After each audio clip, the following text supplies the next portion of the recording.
En 1987, una madre y sus dos hijas pequeñas fueron brutalmente asesinadas en su casa de Anchorage, Alaska. Pistas microscópicas encontradas en el interior de la casa identificaron a un pariente suyo como principal sospechoso. Pero ¿cómo podían saber los investigadores si las pistas eran recientes o llevaban allí mucho tiempo antes de los crímenes?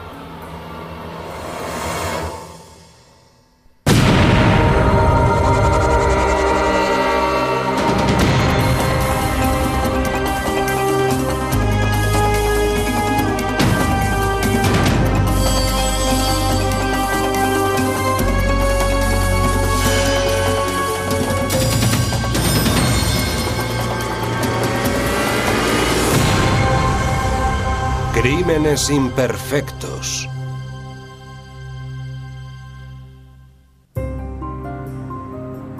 Anchorage, Alaska, está considerada como una de las ciudades más bonitas de los Estados Unidos. Limita a un lado con la cordillera de Alaska y al otro con el Océano Pacífico. Atrae a cientos de miles de turistas al año. La riqueza del estado había radicado en el negocio del petróleo. Pero en 1980 cayeron los precios del crudo y miles de trabajadores se quedaron sin empleo. Por aquel entonces las cosas no iban bien en la ciudad. Mucha gente tuvo que marcharse porque se quedaron sin trabajo debido a la caída de los precios del petróleo. Así que pasamos por una época de depresión. John Newman fue uno de los trabajadores que se quedó sin empleo. Al no poder encontrar otro puesto en Alaska, se marchó a California con la idea de recibir clases para hacerse cerrajero. Su mujer Nancy se quedó en Anchorage para cuidar de sus dos hijas, Melissa de 8 años y Angie de 3. Angie era un querubín, era rubia, monísima, encantadora, absolutamente encantadora. Melissa estaba en esa etapa en la que ya no era una niñita mona, pero tenía todo el potencial para llegar a ser preciosa. Nancy trabajaba de camarera en el restaurante Ginny, muy conocido en Anchorage. Jamás había faltado un solo día al trabajo. Y cuando no se presentó un domingo por la mañana, sus compañeros se preocuparon. La hermana de Nancy, Cheryl, trabajaba con nosotros de camarera y estaban muy unidas. Le pregunté si podía coger el coche y acercarse a casa de Nancy para ver lo que pasaba. Cheryl se fue inmediatamente a casa de Nancy. La puerta de la casa de Nancy estaba cerrada, pero en el interior había una terrible escena de violencia. Nancy estaba en su dormitorio. La habían violado y la habían estrangulado con una funda de almohada. Melissa, de 8 años, había tenido el mismo destino. A Angie, de 3 años, le habían cortado el cuello y había muerto desangrada. El corte era tan profundo que casi había quedado decapitada. Nunca habíamos visto un crimen tan brutal en la ciudad. Una familia entera muerta y en su propia casa. Fue horroroso y totalmente insólito en Anchorage. El forense calculó que los asesinatos se habían producido en la mañana del domingo. Ninguno de los vecinos había visto ni oído nada. Aunque no había señales de allanamiento, el bolso y la cámara de Nancy Newman habían desaparecido de la casa. También faltaba un cuchillo de la cocina. Una lata de galletas en la que Nancy solía guardar las propinas apareció vacía en la mesa de la cocina. En el lavabo del cuarto de baño había una toalla mojada. Se notaba que se sintió a gusto dentro de la casa. Sabía dónde estaban sus víctimas y que probablemente nadie le interrumpiría y podría actuar sin ninguna prisa. Había 3 víctimas en 3 dormitorios diferentes. 2 de ellas habían sido agredidas sexualmente. Y el asesino lo había limpiado todo. Seguro que estaba cubierto de sangre. John Newman estaba asistiendo a clase en California. La policía no encontró pruebas de que hubiera vuelto a Alaska a la hora de los asesinatos y no se le consideró sospechoso. Los crímenes reflejaban una violencia tremenda por parte del asesino. La policía se preguntaba si Nancy tenía algún enemigo entre los compañeros o los clientes del restaurante. No era fácil trabajar allí. Los clientes solían ser hombres solteros que a veces estaban borrachos o hacían estupideces, pero ella nunca se alteraba por nada. Cuando John Newman regresó a casa para enterrar a su mujer y a sus 2 hijas, los investigadores se preguntaron si se trataba de un intento de robo que había acabado en violencia o si había sido un acto de venganza.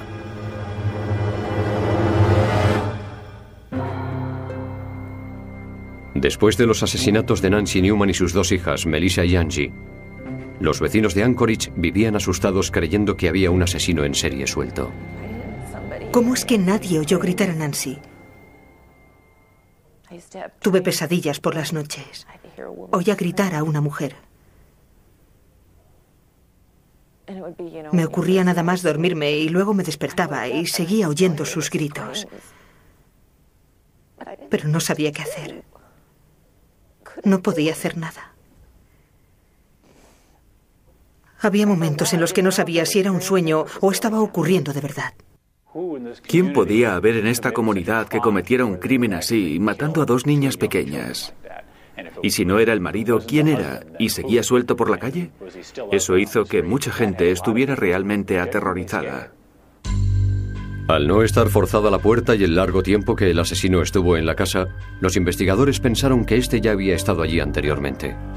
Este es el peor caso en el que yo he trabajado. De una forma u otra he colaborado en más de 200 investigaciones de homicidio, pero nunca había visto unos crímenes tan atroces como estos. Unas niñas tan pequeñas asesinadas de una forma tan brutal. En la escena del crimen, los investigadores buscaron huellas dactilares, utilizando una técnica llamada la prueba del pegamento. Cuando se calienta el pegamento, los vapores se adhieren al material biológico de la grasa de los dedos. Y después se utilizan polvos para resaltar la huella. A veces se pueden ver y otras veces no se ven hasta completar el proceso. Como analista de huellas dactilares, una vez que localizamos las huellas, las fotografiamos a medida que van saliendo o añadimos sustancias químicas al objeto en cuestión para intentar que las huellas sean visibles y podamos conservarlas y así compararlas con las de los sospechosos u otros individuos. Katy Monfreda encontró más de 100 huellas dactilares en la casa, muchas de las cuales no pertenecían a nadie de la familia. Estas huellas fueron halladas en el lado interior de la puerta principal, en la lata de galletas, en la que Nancy guardaba las propinas, en el cuarto de baño y otras zonas. Los investigadores identificaron las huellas como las de Kirby Anthony, un sobrino de la familia Newman. Anthony era un joven sin rumbo de 23 años que recientemente se había trasladado de Idaho a Anchorage. Como necesitaba un sitio para dormir, los Newman le permitieron que se instalara provisionalmente en su casa. Kirby había vivido allí con ellos, le habían dejado quedarse, era un pariente y les daba lástima.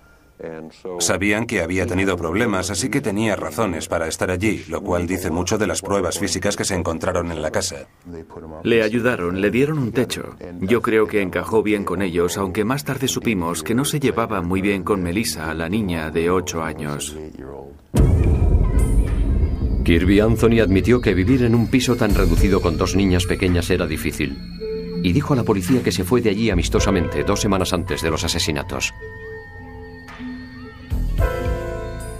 Es más, Kirby Anthony negó tener conocimiento alguno de lo sucedido y dijo que tenía una coartada. Dijo a la policía que el sábado por la noche había estado con unos amigos y que el domingo por la mañana había estado desayunando en una hamburguesería.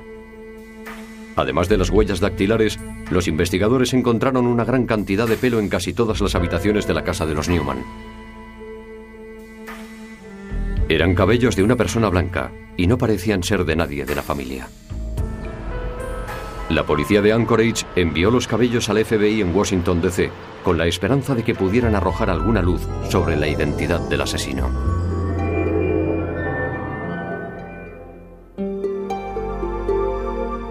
En la central del FBI de Washington, D.C., el analista Doug Diedrich examinó todas las fibras y cabellos recogidos en el piso de los Newman. Había miles de fibras y cabellos por toda la casa, cosa que no es inusual. Pero Diedrich encontró una gran cantidad de pelos en los dormitorios de las víctimas, que eran vello púbico. Es muy fácil distinguir el pelo de la cabeza del vello púbico. Las diferencias están en el diámetro, la longitud, el color, las características microscópicas internas y las puntas. El vello púbico suele tener puntas naturales, mientras que el pelo de la cabeza las tiene cortadas. Su primera misión era comparar los cabellos de las víctimas y los del principal sospechoso, Kirby Anthony. Según Didrik, los vellos púbicos eran similares al microscopio con las muestras de cabello de Kirby Anthony. Pero los cabellos de Anthony encontrados en la casa tenían una explicación, puesto que él había estado viviendo allí hasta 10 días antes de los asesinatos. La pregunta era cuándo se habían dejado esos cabellos en la casa. Para averiguarlo, Doug Didrik realizó un experimento nuevo. Tuve que llevar una aspiradora, tuve que aspirar toda la casa. No creo que esa casa hubiera estado nunca tan limpia. Me pasé 2 semanas pasando la aspiradora todas las noches y examinando después el tipo de cabellos que había encontrado y cuántos había encontrado. Didrik descubrió que el vello púbico puede desplazarse o emigrar de una habitación a otra, y eso sucede en una casa a través de lo que se llama transferencia secundaria. El vello púbico pasa de una habitación a otra pegado a los calcetines.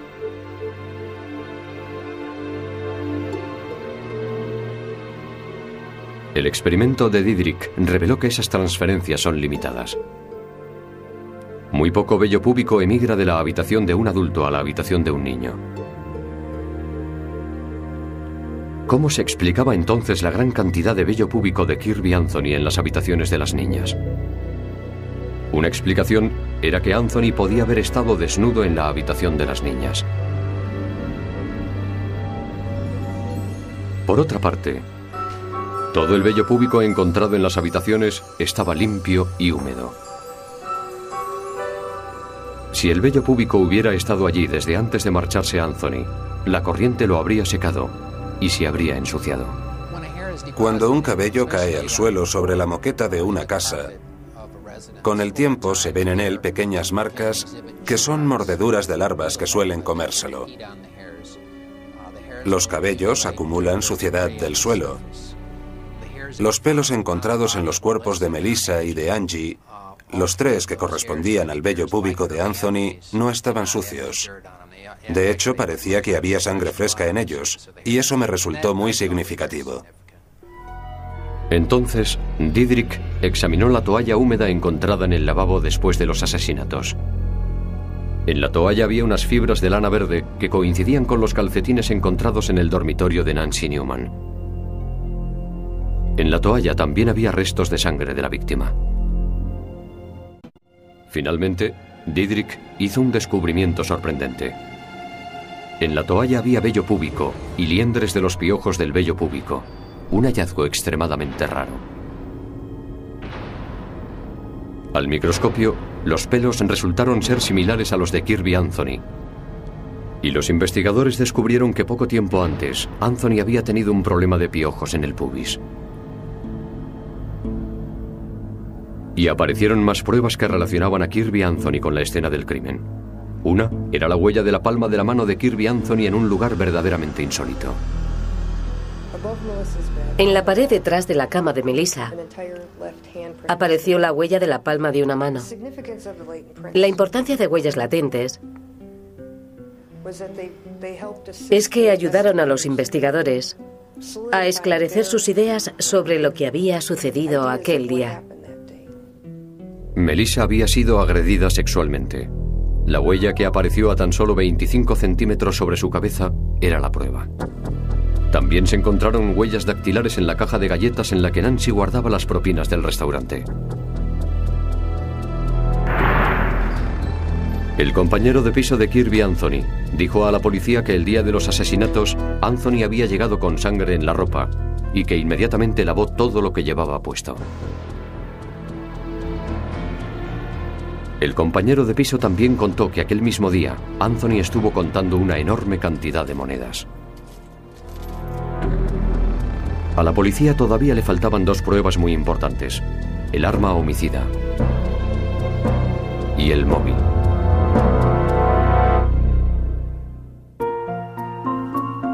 A medida que avanzaba la investigación de los asesinatos de Nancy Newman y sus dos hijas, iban surgiendo más pistas que apuntaban al sobrino de los Newman, Kirby Anthony. Cuando la policía de Anchorage se puso a buscar el móvil, se descubrió que la partida de Kirby Anthony de casa de los Newman no había sido tan amistosa como él había declarado. John, Kirby me tiene desesperada. John Newman contó a la policía que su mujer le había llamado a California y que le dijo que Anthony se estaba comportando de una forma inapropiada y que en más de una ocasión había pegado a las niñas. El comportamiento de Kirby era inaceptable. Siempre estaba gritando a las niñas y pegándolas. Nancy y las niñas se sentían incómodas con él. Nancy se lo contó todo a John. Y John le dijo a Nancy que le dijera que se fuera, que le echara de casa. La policía creía que un furioso Kirby Anthony era quien se había instalado en esta casa en estado ruinoso, tan solo 10 días antes del asesinato. Los investigadores tenían que examinar una última prueba física: la aspiradora que Nancy Newman utilizaba para limpiar su casa. Un vecino le dijo a la policía que Nancy Newman había estado pasando la aspiradora en su apartamento poco antes de los asesinatos. Yo no diría que fuese una maniática de la limpieza, no de una forma obsesiva, pero para alguien con dos criaturas, y yo tengo 2 niños pequeños, la casa estaba muy limpia y muy ordenada. Cuando Doug Didrik miró en el interior de la bolsa de la aspiradora, vio muchas capas de suciedad separadas. Cada capa era diferente. La capa de encima era la más reciente. Didrik solo pudo encontrar en ella vello púbico de Kirby Anthony. La ausencia de vello púbico de Kirby Anthony en la capa superior de la bolsa de la aspiradora y la presencia de una gran cantidad de vello púbico en la escena del crimen indicaban que Kirby Anthony había estado en la casa en el tiempo comprendido entre la última vez que se usó la aspiradora y el día de los asesinatos.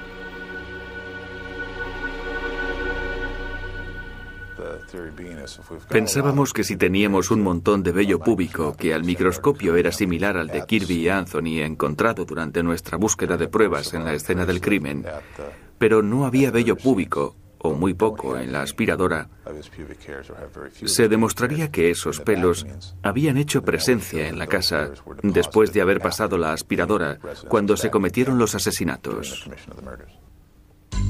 Presintiendo que su detención era inminente, Kirby Anthony huyó hacia la frontera canadiense, donde fue arrestado.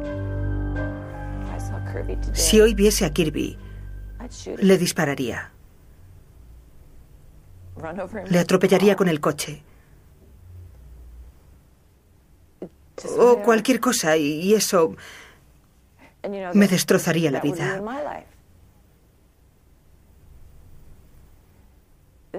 Ese hombre ha hecho daño a mucha gente. Lo que les hizo a Nancy y a las niñas fue inconcebible. Los fiscales sostenían que el reguero de pruebas microscópicas que Kirby Anthony había dejado reflejaban claramente su presencia en la mañana de los asesinatos.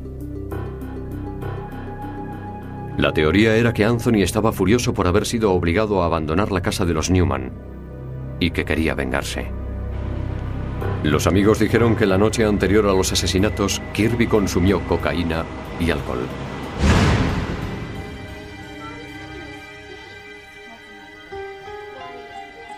A la mañana siguiente, Anthony se presentó en casa de los Newman.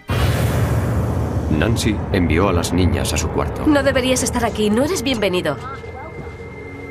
En un momento determinado, Anthony cogió un cuchillo de la cocina y obligó a Nancy Newman a entrar en su dormitorio.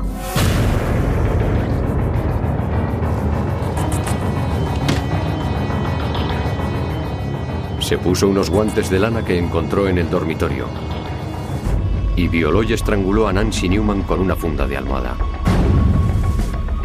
Después, entró en la habitación de Melissa y también la violó y la mató, dejando la huella de la palma de su mano en la pared. Las pruebas indican que Anthony se limpió en el cuarto de baño, dejando en el lavabo una toalla húmeda invadida de piojos de su vello púbico, de fibras de lana verde y de sangre de sus víctimas.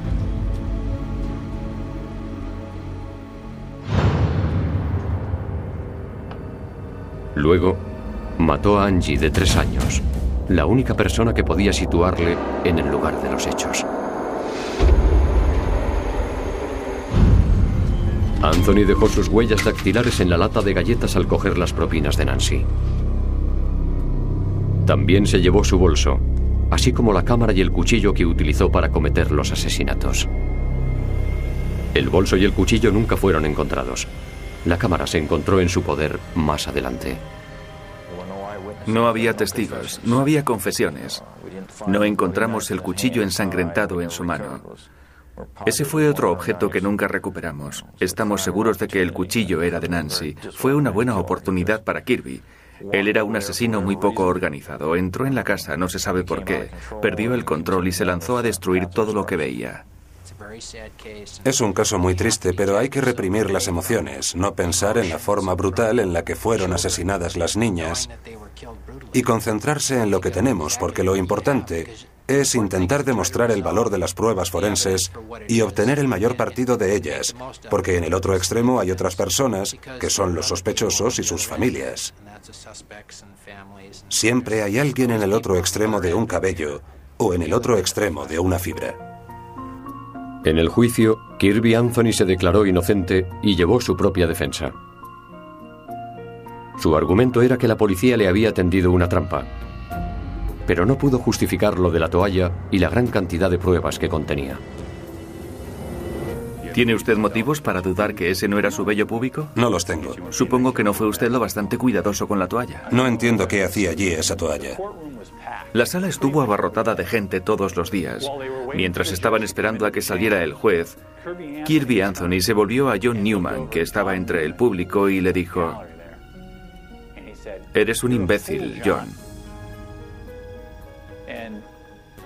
Y recuerdo que nuestras cámaras captaron la reacción de John. Estaba llorando como una magdalena. Yo creo que lo más estúpido que hizo Kirby Anthony fue intentar llevar su propia defensa. Y la otra estupidez fue subir al banco de los testigos. Y otra estupidez que cometió fue volverse a John Newman, con la sala llena de gente, e insultarle.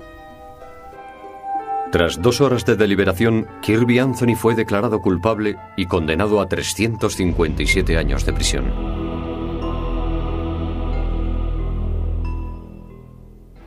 Al detective Mike Grimes le resulta difícil olvidar la indescriptible violencia que acabó con las vidas de una buena madre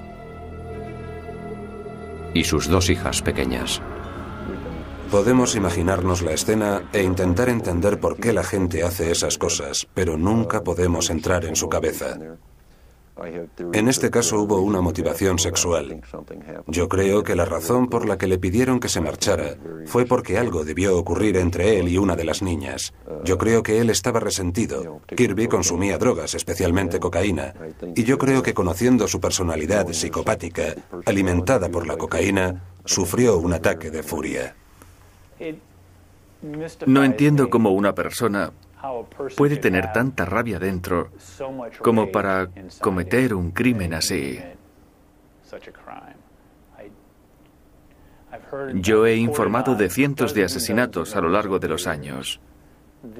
En este caso, no se puede justificar que alguien tenga tanta furia y rabia acumulada como para hacer eso. No tiene explicación. La cámara de Nancy Newman, que se encontró en poder de Kirby Anthony después de los asesinatos, contenía fotos de la familia en tiempos felices.